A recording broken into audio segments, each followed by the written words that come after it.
നമസ്കാരം. സഭയിൽ പ്രതിപക്ഷത്തിന്റെ അടിയന്തര പ്രമേയ നോട്ടീസിന് ഭയന്ന് സതീശൻ സർക്കാരും ആരോഗ്യ വകുപ്പ് മന്ത്രി കെ മുരളീധരനും. മുഹമ്മദ് റിയാസും പ്രതിപക്ഷ നേതാവ് പിണറായി വിജയനും മുരളീധരന്റെ പരിപ്പെടുത്തുവെന്ന് പറയാതിരിക്കാൻ കഴിയില്ല. അനുമതി നിഷേധിച്ച് സ്പീക്കർ, സഭ ബഹിഷ്കരിച്ച് പ്രതിപക്ഷം ഇന്ന് ഇറങ്ങിപ്പോയി. അടിച്ചതൊക്കെ ബൂമറാങ് ആവുകയാണല്ലോ വടശ്ശേരി ദാമോദര മേനോൻ സതീശൻ സാറേ. എന്തായാലും നമുക്ക് വിശദമായി തന്നെ നോക്കാം. ഇന്ന് സഭയിൽ പ്രതിപക്ഷം കൊണ്ടുവന്ന അടിയന്തര പ്രമേയം ഏറെ ഗൗരവതരമായ ഒരു വിഷയമായിരുന്നു. സംസ്ഥാനത്ത് പകർച്ചവ്യാധി വ്യാപനം തുടരുന്നതുമായി ബന്ധപ്പെട്ടാണ് PA Muhammad Riyas MLA notice നൽകിയത്. ഈ വിഷയം സഭ നിർത്തിവെച്ച് ചർച്ച ചെയ്യണമെന്നായിരുന്നു പ്രതിപക്ഷത്തിന്റെ ആവശ്യം. എന്നാൽ ഞങ്ങളില്ലപ്പ എന്ന നിലപാടാണ് സർക്കാർ സ്വീകരിച്ചത്. തുടർന്ന് സ്പീക്കർ അനുമതിയും നിഷേധിച്ചു. അതിൽ പ്രതിഷേധിച്ചാണ് ഇന്ന് പ്രതിപക്ഷം സഭ ബഹിഷ്കരിച്ചിറങ്ങിയത്. ചോദ്യങ്ങളെ ഭയക്കുന്ന സർക്കാരിനെതിരെയും ആരോഗ്യ വകുപ്പ് മന്ത്രിക്കെതിരെയും മുഹമ്മദ് റിയാസിന് പിന്നാലെ 13 മിനിറ്റ് പ്രതിപക്ഷ നേതാവ് പിണറായി വിജയനും സംസാരിച്ചു. പിന്നാലെ കൂടുതൽ സമയം അനുവദിച്ചെന്ന ആരോപണവുമായി ഭരണപക്ഷം അങ്ങനെ എത്തിയെങ്കിലും അത് പരിശോധിക്കാമെന്ന നിലപാടാണ് സ്പീക്കർ തിരുവഞ്ചൂർ രാധാകൃഷ്ണൻ സ്വീകരിച്ചത്. നല്ലത് തന്നെ.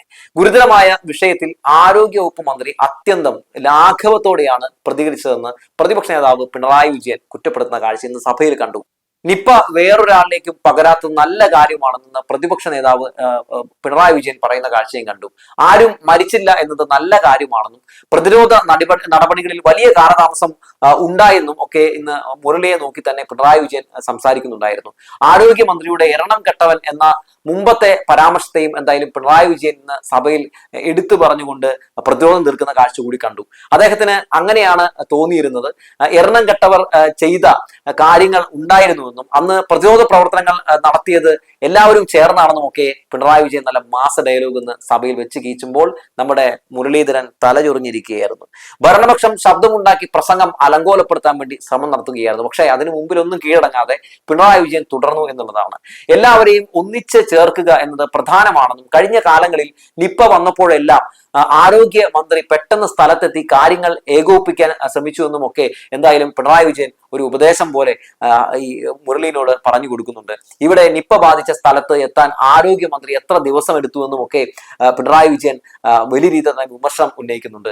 എന്തിനാണ് ഇത്ര കാലതാമസം ഉണ്ടാക്കിയതെന്നും സാധാരണഗതിയിൽ ചെയ്യേണ്ട കാര്യങ്ങൾ നടന്നില്ലെന്നും ഒക്കെ പിണറായി വിജയൻ വളരെ വ്യക്തമായി തന്നെ ഇന്ന് സഭയിൽ പറഞ്ഞു. കാലവർഷത്തിന് മുമ്പ് ചെയ്യേണ്ട പ്രതിരോധ പ്രവർത്തനങ്ങൾക്ക് നേതൃത്വം കൊടുക്കുവാൻ സർക്കാരിന് കഴിഞ്ഞു എന്നും അദ്ദേഹം ചോദിക്കുന്നുണ്ട്.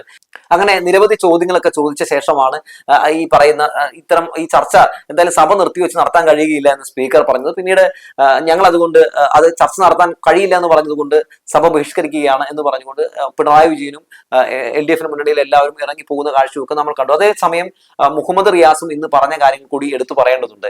അതായത് നല്ല കണക്കിന് നമ്മുടെ മുരളിക്ക് കൊടുത്തു എന്ന് പറയാതിരിക്കാൻ കഴിയില്ല. ആരോഗ്യരംഗത്തെ കേരള മോഡൽ ലോകം അംഗീകരിച്ചതാണെന്നും ആ മോഡൽ UDF കൈവിടുന്നതായാണ് മനസ്സിലാകുന്നതുമാണ് മുഹമ്മദ് റിയാസ് ഇന്ന് മുരളിയെയും VD സതീശനെയും നോക്കി പറഞ്ഞത്. എന്തെല്ലാം പകർച്ചവ്യാധികളാണ് കേരളത്തിൽ പെരുകുന്നതെന്നും അദ്ദേഹം ആശങ്ക പ്രകടിപ്പിക്കുന്നുണ്ട്. ഒരു സർക്കാർ ഏത് ദിശയിലേക്കാണ് സഞ്ചരിക്കുന്നതെന്ന് തിരിച്ചറിയാൻ 35 ദിവസം ധാരാളമാണെന്നും പകർച്ചവ്യാധി വരുന്നത് ഏതെങ്കിലും ഭരണാധികാരി ഭരിക്കുന്നത് കൊണ്ടല്ലെന്നും ഒക്കെ അദ്ദേഹം എന്തായാലും സഭയിൽ പറയുന്ന കാഴ്ച കണ്ടു. കഴിഞ്ഞ ഒരു മാസത്തിനിടെ ആരോഗ്യ വകുപ്പിലുണ്ടായ ഏകോപന പ്രശ്നങ്ങളും മുഹമ്മദ് റിയാസ് വ്യക്തമായി തന്നെ ചൂണ്ടിക്കാട്ടി.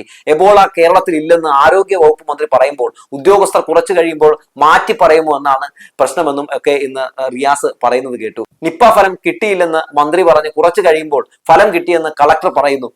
അപ്പൊ അതുകൊണ്ടാണ് ഇങ്ങനെ ഞാൻ പറഞ്ഞത് എന്ന രീതിയിൽ അദ്ദേഹം പറയുന്നുണ്ട്. പകർച്ചവ്യാധികൾ പടർന്നു പിടിക്കുമ്പോൾ സർക്കാർ ഒളിച്ചോടുകയാണെന്നും റിയാസ് മുരളീനെ ചൂണ്ടിക്കാട്ടി പറഞ്ഞു. DHSൽ തർക്കം തുടരുന്നത് കൊണ്ട് പകർച്ചവ്യാധികളുമായി ബന്ധപ്പെട്ട യോഗം മാറ്റിവെക്കേണ്ടി വരുന്നതും ഒക്കെ ഇന്ന് മറ്റേ റിയാസ് ചൂണ്ടിക്കാട്ടുന്ന കാഴ്ച നമ്മൾ കണ്ടു. ക്രിയാത്മക പ്രതിപക്ഷത്തിന്റെ ദൗത്യമാണ് തങ്ങൾ നിർവഹിക്കുന്നതെന്നും ഒക്കെയാണ് അദ്ദേഹം ഈ അടിയന്തര പ്രമേയത്തിന് നോട്ടീസ് കൊടുത്തുകൊണ്ട് അദ്ദേഹം സംസാരിച്ചു. നോക്കൂ, നിപ്പ, ഷിഗല്ല, H1N1, ഡെങ്കിപ്പനി തുടങ്ങിയ വിവിധ പകർച്ചവ്യാധികൾ കേരളത്തെ ആശങ്കയുടെ കയത്തിലേക്ക് തള്ളിവിടുന്ന കാഴ്ച നമ്മൾ കാണുകയാണ്. രോഗപ്രതിരോധ പ്രവർത്തനങ്ങൾ കൂടുതൽ ശക്തിപ്പെടുത്തുകയും ആരോഗ്യ സംവിധാനങ്ങളെ ജാഗ്രതയുടെ പരമാവധി തലത്തിൽ എത്തിക്കുകയും ചെയ്യേണ്ട ഒരു സമയത്തിലൂടെയാണ് നമ്മൾ കടന്നു പോകുന്നത്. എന്നാൽ ആരോഗ്യ മേഖലയിലെ പ്രവർത്തനങ്ങൾ ഏകോപിപ്പിക്കുന്നതിൽ തുടക്കത്തിലെ തന്നെ UDF സർക്കാർ പരാജയപ്പെടുകയാണ് എന്ന് നമ്മൾ കാണുകയാണ്. കോഴിക്കോട് വീണ്ടും നിപ്പ സ്ഥിരീകരിച്ചത് ജനങ്ങളിൽ ആശങ്ക വർദ്ധിപ്പിച്ചിട്ടുണ്ടെന്നുള്ള കാര്യത്തിൽ ഒരു തർക്കവുമില്ല. അത് എവിടെ സ്ഥിരീകരിച്ചാലും ആശങ്ക ഉണ്ടാകും. അപകടകാരിയായിട്ടുള്ള ഈ വൈറസ് രോഗത്തെ നേരിടുന്നതിൽ കേരളത്തിന് മുൻകാലങ്ങളിൽ മികച്ച അനുഭവ സമ്പത്തുണ്ട്. നമുക്കറിയാവുന്ന ഒരു കാര്യമാണ്. നമ്മുടെ ശൈലജ ടീച്ചർ ആണെങ്കിലും വീണ ജോർജ് ആണെങ്കിലും ഒക്കെ ആ വിഷയത്തെ വളരെ വളരെ നല്ല രീതിയിൽ തന്നെ കൈകാര്യം ചെയ്തിട്ടുള്ള ആരോഗ്യവകുപ്പ് മന്ത്രിമാരാണ്. എന്നാൽ നിലവിലെ സാഹചര്യത്തിൽ മരുന്ന് ലഭ്യത, സമ്പർക്ക പട്ടികകളുടെ സമഗ്ര നിരീക്ഷണം, ആരോഗ്യ വകുപ്പിന്റെ ഏകോപനം തുടങ്ങിയ വിഷയങ്ങളിൽ ഉയരുന്ന ചോദ്യങ്ങൾ ഗൗരവത്തോടെ തന്നെ പരിശോധിക്കേണ്ടതുണ്ട്. അതോടൊപ്പം തിരുവനന്തപുരം, കൊല്ലം, കോഴിക്കോട്, വയനാട്, മലപ്പുറം ജില്ലകളിൽ ഷിഗല്ല രോഗബാധ ഉയരുന്നതും ആശങ്കാജനകമായിട്ടുള്ള കാര്യം തന്നെയാണ്. സ്കൂൾ വിദ്യാർത്ഥികളിലും കുട്ടികളിലും രോഗം കണ്ടെത്തുന്നത് പ്രതിരോധ പ്രവർത്തനങ്ങൾ കൂടുതൽ വ്യാപിപ്പിക്കേണ്ടതിന്റെ ആവശ്യകത വ്യക്തമാക്കുന്ന ഒരു കാര്യമാണ്. രോഗപ്രതിരോധ പ്രവർത്തനങ്ങളുമായി ബന്ധപ്പെട്ട് ഉയരുന്ന വിമർശനങ്ങളും ആശങ്കകളും സർക്കാർ ഗൗരവമായി തന്നെ കാണേണ്ടതുണ്ട്. ആരോഗ്യവകുപ്പിന്റെ എല്ലാ തലത്തിലുമുള്ള ഏകോപനം ഉറപ്പാക്കുകയും ആവശ്യമായ മരുന്നുകളും ചികിത്സാ സൗകര്യങ്ങളും ഒക്കെ ലഭ്യമാക്കേണ്ട സമയമാണിത്. എന്നാൽ കോഴിക്കോട് നിപ്പ സ്ഥിരീകരിച്ചപ്പോൾ ഏകോപനത്തിൽ വലിയ അലംഭാവം ഉണ്ടായി. കോഴിക്കോട് മെഡിക്കൽ കോളേജിലെ മൈക്രോബയോളജി ലാബിൽ നടത്തിയ RT-PCR പരിശോധനയിലാണ് രോഗം നിപ്പയാണെന്ന് ആദ്യം സ്ഥിരീകരിച്ചത്. രോഗസ്ഥിരീകരണ ദിവസം ആരോഗ്യ വകുപ്പ് മന്ത്രി കെ മുരളീധരൻ കോഴിക്കോട് ഉണ്ടായിരുന്നിട്ടും അവിടെ നിന്നുകൊണ്ട് പ്രതിരോധ പ്രവർത്തനം ഏകോപിപ്പിക്കുന്നതിന് പകരം തിരുവനന്തപുരത്തെത്തി അവലോകന യോഗം ചേരുകയാണ് ഉണ്ടായത്. കാര്യങ്ങൾ മനസ്സിലാക്കുന്നതിലും ജാഗ്രത കാട്ടുന്നില്ല എന്നുള്ളതാണ്. ജില്ലയുടെ ചുമതലയുള്ള മന്ത്രി പോലും കോഴിക്കോട്ടെത്തി സ്ഥിതി വിലയിരുത്താൻ പോലും തയ്യാറായില്ല എന്നുള്ള കാര്യം കൂടി നമ്മൾ മറന്നു പോകരുത്. മുമ്പ് നിപ്പായെ ഫലപ്രദമായി പ്രതിരോധിച്ച അനുഭവങ്ങളാണ് കേരളത്തിലുള്ളത്. 2018-ലും 2019-ലും 2021-ലും രോഗം ചില മേഖലകളിൽ റിപ്പോർട്ട് ചെയ്തു, അല്ലെ? എന്നാൽ തുടക്കത്തിൽ തന്നെ നിയന്ത്രിക്കാൻ സാധിച്ചു എന്നുള്ളത് ഒരു വലിയ നമ്മുടെ നേട്ടം തന്നെയാണ്.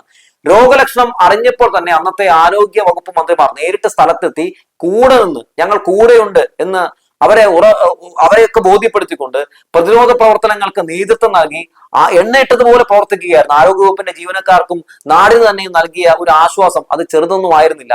ഈ സർക്കാർ കൂടെയുണ്ട്, ഞങ്ങൾ കൂടെയുണ്ടെന്ന ഒരു വിശ്വാസം അവരിൽ ഉണ്ടാക്കാൻ കഴിഞ്ഞു. ആരോഗ്യവകുപ്പ്, തദ്ദേശ സ്ഥാപനങ്ങൾ, മെഡിക്കൽ വിദഗ്ധർ, ആരോഗ്യ പ്രവർത്തകർ എന്നിവർ നടത്തിയ ഏകോപന ഇടപെടൽ രാജ്യത്തിനും ലോകത്തിനും മാതൃകയായിരുന്നു. അന്ന് പ്രതിപക്ഷത്തുണ്ടായിരുന്നവരാണ് ഇന്ന് അധികാരം കൈയാളുന്നത്. അന്ന് പ്രതിപക്ഷത്തിരുന്നപ്പോൾ തന്നെ ഇവർ പല രീതിയിലുള്ള വിക്രികളാണ് കാണിച്ചു കൂട്ടിയത്. ഇപ്പൊ ഇവിടെ കയറിയപ്പോഴും പ്രത്യേകിച്ച് വലിയ മാറ്റമൊന്നുമില്ല. അന്നത്തെ LDF സർക്കാരിനെതിരെ നടത്തിയ ജൽപ്പനങ്ങളെല്ലാം ഇന്ന് അവർക്കെതിരെ തിരിഞ്ഞുകുത്തുന്നു എന്നുള്ളതാണ്. അന്നത്തെ ആരോഗ്യമന്ത്രിയെ അടക്കം അവഹേളിക്കുന്ന നിലപാടായിരുന്നു ഇന്ന് ഭരണപക്ഷത്തിരിക്കുന്നവർ അന്ന് പ്രതിപക്ഷത്തിരുന്നപ്പോൾ കാണിച്ചു കൂട്ടിയത്. ഇന്നത്തെ ആരോഗ്യ വകുപ്പ് മന്ത്രി അടക്കം സ്വീകരിച്ചിരുന്നത് അതൊക്കെ തന്നെയായിരുന്നു. എന്തായാലും ഇത്രയും ഗൗരവകരമായിട്ടുള്ള ഒരു സംഭവം നടക്കുമ്പോൾ സ്വാഭാവികമായി ഈ വിഷയം ഇന്ന് അടിയന്തര പ്രമേയത്തിന് നോട്ടീസ് കൊടുത്തപ്പോൾ അനുമതി നൽകണമായിരുന്നു.